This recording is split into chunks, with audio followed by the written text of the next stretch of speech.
Hey guys, welcome back to another Destiny 2 video. Today's video is going to be a bit more of an analytic video rather than a build guide, but don't worry, I have more guides coming right around the corner. Today's video is focusing on Warmind Cells, specifically their current place in the PvE sandbox and their history, and more importantly, what I feel could be done to make them just a little bit better in today's sandbox, especially when compared to Charged with Light builds and more specifically, Elemental Well builds. Keep in mind, the purpose of this video today is more of an analytical standpoint, and it's not something opinionated such as, oh, if you use Warmind Cells, you're playing the game wrong. There is no right way to play Destiny. I'm just simply looking at Warmind Cells from an analytic and objective standpoint and thinking what could be done to make them more prevalent in today's sandbox, because as you can see from my channel and a bunch of other people's channels as well, Warmind Cells really aren't that prevalent, and I want to examine why that is and what can be done to make them good, but nowhere near as dominant as they used to be, because everything in Destiny 2 should kind of compete with one another and have trade-offs for it, rather than being an objective best thing to use. With that out of the way, be sure to like and subscribe for more Destiny 2 content like this, and let me know what you think of what I'm going to say down below, as well as any other recommendations or other thoughts that you might have on the subject of Warmind Cells. Getting right into it, what exactly are Warmind Cells? These were a combat cell mod that were introduced a little over 2 years ago at this point, and it basically functions around this, using a 7th Serif or Achilles weapon, and getting Warmind Cells as a sort of kill reward after getting a sufficient number of kills, and these can grant either just raw explosive power and killing minor and even major adds, or just simply granting you some kind of utility, whether that's an overshield, ability regen, suppression effects, enemy buffing or debuffing, whatever that might be. It's a very creative and unique playstyle, and it's honestly my favorite combat style in the game. But for a multitude of reasons, it's unfortunately kind of fallen on the wayside, especially compared to new combat styles, specifically with Elemental Wells and other advancements with the 3.0 system that Warmind Cells simply struggle to keep up with. Now, for longtime viewers of my channel, you'll know that at one point, Warmind Cells, and specifically Solar Warmind Cell builds, were the dominant build in the game. A Solar Warmind Cell build on a Bottom Tree Sunbreaker Titan was objectively the best thing for PvE, and its explosive potential, area of effect, and just overall raw potency. So how are we at a place right now where the same exact build that was dominating a sandbox is now kind of fallen behind, and the other Warmind Cell builds especially have fallen even further? One of the biggest things was the major Warmind Cell nerf done around a year ago, if I remember correctly, that basically nerfed everything about them, whether it was Solar Warmind Cell splash damage and overall potency, global reach's effect, Warmind Cell mod cost.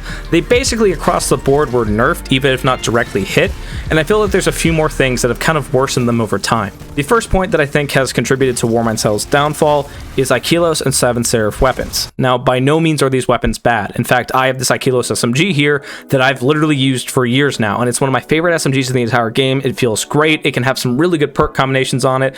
I believe at the time of recording, Xur's even selling a subsistence demo roll, which is absolutely absurd. These weapons are great. Do not get me wrong when I say that. I still use this SMG, I still use this 7th Serif shotgun, I even still use this 7th Serif officer revolver in lower end content, because the perks that these roll with are pretty good, and can definitely contribute to a unique playstyle and definitely help out with Warmind Cells specifically. However, there's a point that needs to be made here. These Achilles and 7th Serif weapons are basically obscure weapons at this point. There's a few ways that you can farm them in-game, but they're not very reliable, and in general, the perk pools on these weapons are very outdated and very small. For example, this 7th Serif shotgun can only roll with 4 perks in each of its last 2 columns. Now again, these perk combinations aren't bad by any means. You have stuff like Slide Shot and Warp a Weapon, you have Trench Barrel, Auto-Loading Holster, Snapshot Sights, Quick Draw. That's a lot of good perks, but that's really it. There really isn't anything else to go off of there. And again, it's not that this weapon needs new perks to be good. It's still a good weapon, but for a weapon archetype that is a foundational component of an entire combat style, you'd kind of wish it would be kept up over the years and maybe not get all these crazy new perks, but something every now and then that might kind of contribute to its use, especially for Warmind Cell based builds. By comparison, Charged with Light and Elemental Well builds only restrict you to either a specific kind of weapon or a specific elemental affinity of weapon, which opens your range of what weapons you can use, especially with exotics, to massive potential. But with these, it's not just a specific kind of weapon, it's a specific group of weapon. And these weapons, again, aren't really dedicatedly farmable and are very outdated compared to other perk pools and other weapons today. I'm not saying again that these weapons are bad, but I think we could all agree that something like Incandescent for the 7th Serif shotgun, or something like Volt Shot for the Achilles SMG, for example, would really help its usage in today's meta. especially when we're getting new seasonal weapons that constantly push the boundaries of how powerful we can be and increase subclass and overall gameplay synergy to an unprecedented level compared to something even like a year ago. In addition, this would also open up a lot more compatibility with 3.0 systems, especially with stuff like Incandescent on Solar 3.0, really helping out Solar 3.0 builds for Warmind Cells.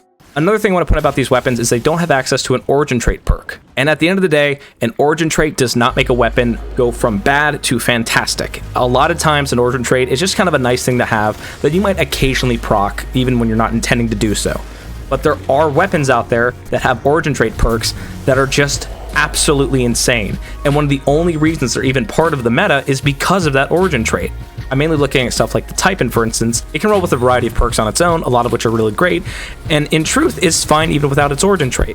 But with Vest Stinger, this thing is a monster, and just having this origin trait alone definitely bumps its usage up and its overall potential up considerably. Again, these weapons aren't bad, but why is an entire foundational component of a whole combat style that has been heavily nerfed throughout the years not received any new perks or even a specific origin trait perk just to kind of accompany it? Again, I'm not saying that these weapons are bad and that they need these to be good. I still use weapons like this. I still use this Aikilos SMG and have for a very long time. They're good weapons. But these are such specific weapons that you need to use for a very specific and underwhelming combat style. Why are these not getting these new perks? I understand if Bungie's afraid of buffing Warmind Cells to the level of dominance they were before, and I also understand that even a minor buff can cause that to happen. But these weapons are so unbelievably restrictional for Warmind Cell builds. Why aren't these good? I mean, even keep Warmind Cells as they are now, but the weapons are so restrictive it punishes you and prevents you from really using a lot of other options that are really dominant today. One of my favorite scout rifles, for example, is Tarnished Metal. It's a scout rifle that can roll with Demo and Volt Shot for me specifically, and I love this thing. But even though it's arc and has a lot of great compatibility with the 3.0 system, I can't use Warmind Cells with it specifically. I have to use an Aikilos SMG, which again, there's nothing wrong with, but it limits me in what perks are available. And especially with new seasons coming up and with weapon crafting coming up, these weapons are becoming way more powerful than weapons we had even a year ago. The fact that Warmind Cells have zero compatibility with them hurts their usage overall, even though they're not being directly affected. Because of this, it's a big issue for Warmind Cell builds. Simply having additional perks, not a bunch of crazy ones, but just a few every now and then, would really help the restriction for using these weapons be a little less harsh. And an origin trait across the board for all of them, even if it's something that just barely helps with any category, would be nice, as it gives another benefit for using them and restricting yourselves for a Warmind Cell based build. The next point of why I feel Warmind Cells have been left behind is pretty simple, and that has to do with 3.0 synergy. The 3.0 systems in Destiny 2 are fantastic, and it's absolutely incredible what they have brought to the table. Void, Arc, and Solar are way more dominant than they ever have been in PvE, and have introduced a ton of new intrinsic effects that just make the subclasses feel so much better and bring a whole new life to the PvE sandbox. In my opinion, Elemental Wells specifically are incredible with 3.0 systems, as not only do all systems provide a way of just neatly getting Elemental Wells and having a variety of effects come from them, but they play really nicely into the subclass synergy and the specific build playstyle, such as if you're using an Arc build, like Arc Titan for example is one of my favorites. Elemental Wells allow you to easily spec into Arc in all aspects of it through one primary system. You can take advantage of whatever your subclass is specifically designed to excel at and still rock a build that benefits your weapons if you want, or benefits your ability regen, super gain. It really doesn't matter. The way that you can get Elemental Wells is so diverse that it enables great synergy no matter which way you take it, and that's the big thing. You can spec into this incredibly efficient and incredibly optimal way to make the subclass of your choice even better with Elemental Wells, and with Charged with Light for that matter. But it doesn't restrict you. You can play into the strengths of your class to expand outwards. For example, with Arc 3.0, again, I can spec into ability spam and just throw grenade after grenade after grenade on my Titan if I wanted to. But I can also spec into weapon support and survivability, and I can spec into Charged with Light aspects that can affect me and my teammates in other ways, such as with orb regen or health regen, for example. The one combat style that fails to do this, except in one very specific instance that I'll talk about in a minute, are Warmind Cells. Once again, There's really no way to spawn in these things without using Wrath of Rasputin, which is mainly applicable for solar-based builds.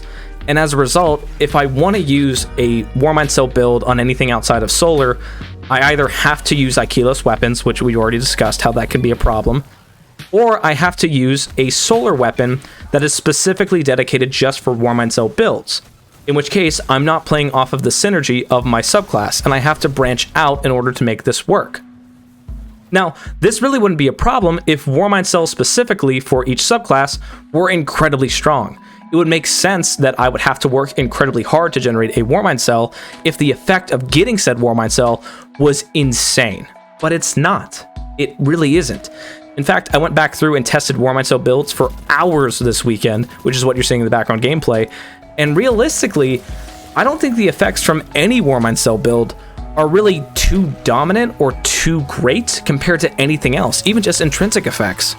I mean, looking at examples with like Arc Titan, for example, and just overall Storm Grenade spam, I really don't think that Arc Warmind Sell builds are anywhere close to the level of lethality and potential utility provided by Arc Titan through Elemental Well and just general ability spam. The Warmind Sell's effects are nice, don't get me wrong, but in comparison, it's not exactly worth the restriction for a worse effect. And in addition to that, one thing that's really upsetting is the lack of synergy with the subclass. For example, the Arc Jolting effect that happens whenever you pick up an Arc Warmind Sell to enemies nearby does really good damage, and it's actually pretty decent in PvE. But it has no synergy with the Arc 3.0 system. And because of this, you're having to work around the design of your subclass in order to make Warmind Sell mods work.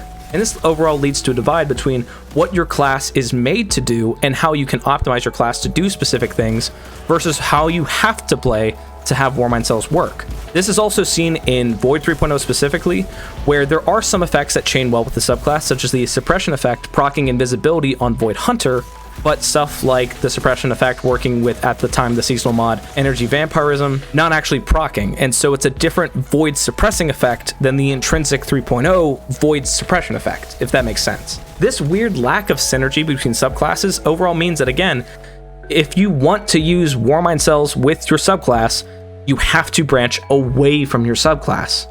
Again, either using Aikilos or 7 Serif weapons, which we already talked about, or using Wrath of Rasputin, and let's talk about it. Wrath of Rasputin is the best mod in the entire game for Warmind Cells. Hands down, it's not even close. It allows you to spawn in Warmind Cells with any solar splash damage final blow, and this is insane. It allows stuff like Yalahorn to spawn in Warmind Cells, Xenophage to spawn in Warmind Cells, Sunshot, Tiku's Divination, Jotun, basically any solar weapon or any solar ability getting a final blow with it will spawn in this Warmind Cell. And it's fantastic. And Solar Warmind Cells have such great synergy with the subclass that it plays off of this sort of ignition and explosive gameplay that's expected with Solar 3.0. And in part, that's just because that Warmind Cells can spawn from your abilities. Looking at the background gameplay, Solar Warmind Cells are strong. Again, I don't think they're necessarily stronger or like a problem compared to other 3.0 systems or other playstyles, but they're strong. They're still really good, and part of that plays into how this one mod enables you to use whatever you want as long as it's solar based. Another great example of this is with Suppressing Warmind, which again is a really strong effect. It's one of the best Warmind Sell mods in the game in my opinion. But the ability to actually use it requires you to either go with the solar route, which takes away from Void synergy and Void effects that can be found intrinsically, or using Aikilos and 7 Serif weapons, which might not even be Void weapons in the first place, or just might be losing out on perks or other effects you can achieve. Because of this lack of synergy, a lot more has been lost for Warmind Cells than gained with the updated 3.0 systems. For example, one of my favorite Warmind Sell builds that I've ever done was on Bottom Tree Dawnblade, and the unique burning effect at the time that Bottom Tree Dawnblade had could self-proc Warmind Cells through Wrath of Rasputin, and the burning effect would then self-proc Warmind effects. What this meant was that you could have an incredible versatility of Warmind Sell based builds based off of your abilities alone. There was no investment you needed to do. You simply used your melee, you threw your grenade, you used your super, and Warmind Cells would spawn and self-proc to do the damage. I went with this and decided to use Warmind Cells with Suppressing Warmind, and I could generate self-spawning, self-procking Suppressing Warmind Cells. This is no longer possible with 3.0, along with other many effects that could be contributed to previous subclass systems. What this all results in is a playstyle that is immensely restrictive through older based weapons with outdated perk pools, or through one specific mod that, unless you were on solar, really takes away from the experience of the overall subclass synergy and combat style system. All for an effect that, in my opinion, really isn't anything special, especially compared to elemental and charged with light builds. Again, Warmind Cells can still be really powerful, but in my opinion, it's hard to recommend them whenever the restriction and requirement of just simply using them is so strong, when their other options are just a lot easier to use and can achieve much greater effects. One of the best examples of this is with arc-based Warmind Cells and Elemental Wells. In my opinion, and again, this is just my opinion, if you disagree with it, that's totally fine. I believe that Arc Warmind Cells specifically are worse than Elemental Well builds across the board. And the reason for that is as follows. The way you interact with them is the exact same. The effects that you are granted by them is worse than that of Elemental Wells. There's a lot better synergy combining them with Charged with Light builds for Elemental Wells than with Warmind Cells specifically, and the restrictions are basically non-existent for Elemental Well builds, while they are heavily in place for Warmind Cell builds. A good example of this is Warmind's Light. With Warmind's Light, whenever you pick up a Warmind Cell, you gain a stack of Charged with Light. This is a really great effect and plays well into the Arc Warmind Cell combat style, where you're interacting with Warmind Cells, absorbing them, and gaining a variety of effects and AoE effects for your character. But with Warmind's Light, again, you're having to use a very specific group of weapons, again, outdated perk pools, origin trait, you know the deal, or go the solar route, which again takes away from subclass synergy, in order to get these Warmind Cells to spawn, and to spawn them in can often take 5 to 6 kills, compared to other options with Elemental Well builds. With Elemental Wells is Melee Wellmaker, which procs every other powered melee final blow. And this thing will spawn you in an Arc Well that you can immediately take advantage of through your abilities. There's no weird weapon restrictions, you can just use this as itself. You can also use Elemental Armaments for a similar effect, but again, it's with any Arc weapon. There's no Ikilos or 7 Serif restriction. You can use Thunderlord with this thing, it'll still work. You can use any new seasonal weapons that are arc based. You can literally use any weapon with an arc affinity and it'll work with this. There's no restrictions behind it. You can also use Elemental Charge to get stacks of Charge with Light. And just one of these wells, which again, you are spawning way more of with way less restrictions, you get 2 stacks of Charge with Light from them. Not only that, but if you just pick up any Elemental Well, you get 1 stack of Charge with Light, which is the equivalent of working all that way for 1 Warmind Cell, just for that effect. Also, the effects provided by said Warmind Cells can often be overshadowed by other effects. Let's look at another mod comparison. Strength of Rasputin grants you about 50% of your melee energy back whenever you pick up a Warmind Cell. And again, this plays into the archetype of Arc Warmind Cells and has a lot of great effects that you can chain with this. But this one in particular grants you about 50% of your melee back. The direct comparison to this is Heavy-Handed, and this grants you 50% of your melee back when you use it at the cost of 1 stack of Charge with Light. And you could say that balances out really nicely, because with this one, you have to earn stacks of Charge with Light in order to just simply benefit from this. So there's a currency you need to have, and if you don't have, you miss out on it. Whereas with this one, it's kind of just like a nice reward that you can get, and it grants you more melee energy. But again, let's look at the restrictions behind using this. Ikilos and 7 Serif weapons, or solar focusing, which takes away from the subclass, and this results in a very big restriction for a seemingly good effect. But again, let's compare Heavy-Handed to this when we consider stuff like Melee Wellmaker, because again, we can branch out in the ways that we spawn in these Elemental Wells that enable them to basically be omnipresent, especially with 3.0 systems. We can use our melee specifically. We can use our grenade, we can use our weapons, we can use our super, we can break a matching enemy's shield and spawn these in. There are so many ways that we can spawn in this Arc Well specifically, that it basically means that no matter what, as long as we have any of these mods and one thing of Elemental Charge, we will always get 50% of our melee back every time that we use it. Again, this isn't to say that Warmind Cells are not worth using or just simply bad. There's tons of great effects that you can achieve with them that are not possible throughout any other mod playstyle or combat style for the rest of the game. Specifically with stuff like Solar Warmind Cells with like Fire Team Medic and Rage of the Warmind, or with Void with Cellular Suppression and Power of Rasputin, for example. But Arc specifically is just a worse version of Elemental Wells, and I will stand by that.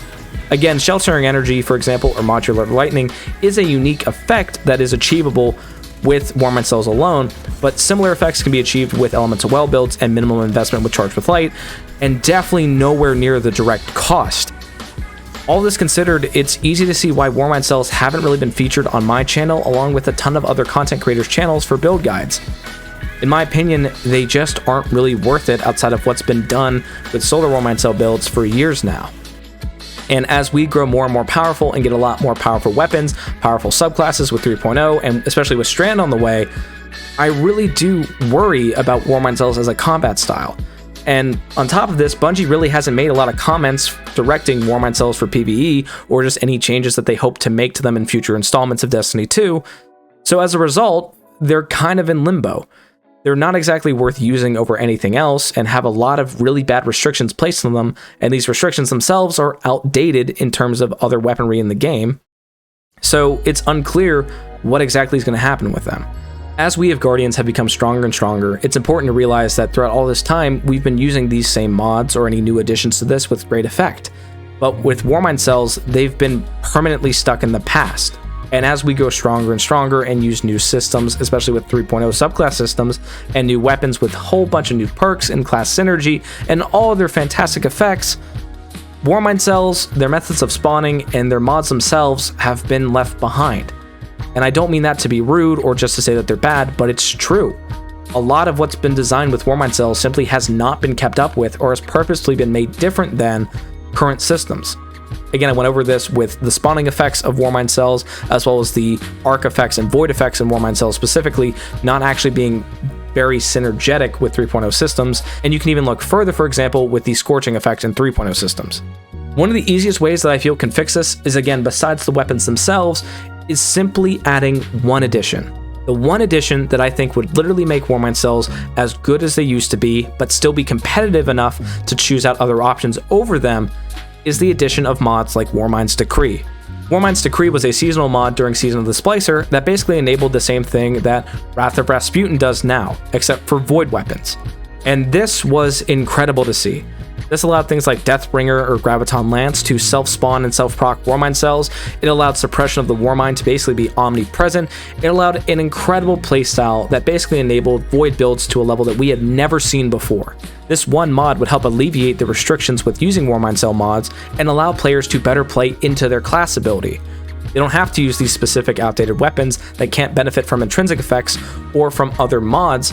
They can simply use whatever fits best with their subclass and what fits best with the playstyle identity they're going for, and still have Warmind Cells be used, while at the same time they're having to put away using Charge with Light or Elemental Well builds in order to achieve this, and that trade-off really plays well in my mind. You're limiting yourself from the unique and various mechanics Charge with Light provides and a lot of the ability spam that Elemental Well provides you in order to get these greater utility effects.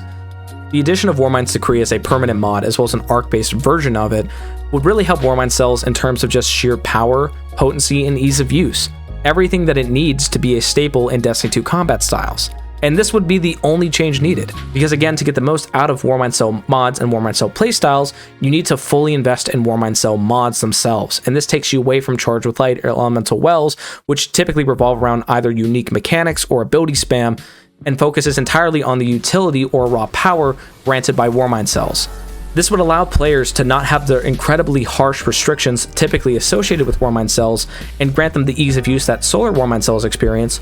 And again, this alleviates the harsh restriction of using Aikilos or 7 Serif weapons, or just bypassing that entirely and forcing yourself to use Solar-specific weapons even when not on a Solar subclass in order to use them. In my opinion, this is the biggest change that can be done to actually fix Warmind Cells, and it wouldn't even need to be involved with updating Aikilos or 7 Serif weapons, as the biggest problem is the restriction of using Warmind Cells. Warmind Cells on their own are actually pretty decent, and I had a lot of fun playing with all three of them. And again, suppressing Warmind and specifically void-based Warmind Cells are still a favorite of mine to use. It's just really hard to justify using them over other options. The addition of these mods also wouldn't hurt endgame content, specifically with like Master and Grandmaster content, because Warmind Cells still have the restriction that other combat style mods still have. For example, with Charge with Light, you need to specify certain routes for you to get Charge with Light, and then limit yourself to a certain number of mods that consume those stacks of Charge with Light for a unique effect. Elemental Wells still require you to get combat kills in specific methods or by achieving certain goals in order to spawn in those wells for you to then use. Warmind Cells would still require you to get final blows either with Aikilos or 7 Serif weapons or with your subclass in order to still have that spawn in. So yes, something like suppressing Warmind is insanely strong in all levels of content, but you would still need to get that specific kind of kill a specific number of times in order to spawn it. And its overall effect, unless you are fully speccing into Warmind Cells, is going to be rather limited. And as a result, if you do fully spec into that for having that insanely long-lasting and very versatile suppressing effect, for example, combining it with a weapon debuff and a damage resist, the trade-off for using Warmind Cells would still exist and still be competitive with Charged with Light and Elemental Well builds. It's just now the trade-off wouldn't be the fact that you can't use a wide variety of new weapons and build even more into your subclass. The trade-off wouldn't be that you have to go against what your subclass is designed to do or what you can do with your subclass in order to supplement a combat style that's been outdated and, unless you're using solar, really isn't meant to work with your subclass. Warmind Cells are really rewarding and really fun to use, but the requirements and restrictions behind them, as well as the lack of synergy with 3.0 subclasses, really hurts them. The simple implementation of updating Aikilos and 7th Serif weapons, or the implementation of Warminds Decree and an ARC version of it, would really be all that's needed. Warmind Cells are incredibly powerful on their own and have a lot of trade-offs by using them to get that power. The simple implementation of them through intrinsic effects or just general elemental affinities would really be all that's needed, because the effects of them don't necessarily have to synergize perfectly with subclasses, but the fact that they don't and then have those restrictions is what hurts them so bad. Again, this isn't a change that I feel absolutely needs to happen or else they're not worth using, and this isn't something that I feel that would go absolutely flawlessly if it was implemented. I'm sure issues would arise somewhere with something and adjustments would have to be made. All in all, I think they're a fantastic playstyle, but the restrictions behind them and the lack of synergy with today's sandbox, especially compared to the potency of other builds, really makes them an option that I haven't considered for a long time. Again, Warmind Cells are my favorite combat style in the entire game, and this video doesn't exist to bash people that use them or say that if you do use them, you're playing the game wrong. There is no one way to play Destiny 2, and I highly encourage everyone to play whatever playstyle they feel is most fun for them. I'm just saying this as someone who really wants to see Warmind Cells be at a competitive level, not at a dominant level, in the Destiny 2 sandbox again, and how that can be made, in my opinion, with as little damage to the sandbox as possible, while again making Warmind Cells competitive, not dominant. Thank you guys so much for watching. I greatly appreciate it if you made it all the way to the end of the video, and again, let me know what you thought of it down below. More build guides are coming right around the corner, so stay tuned for them, and I'll catch you guys in the next one. Have a great day.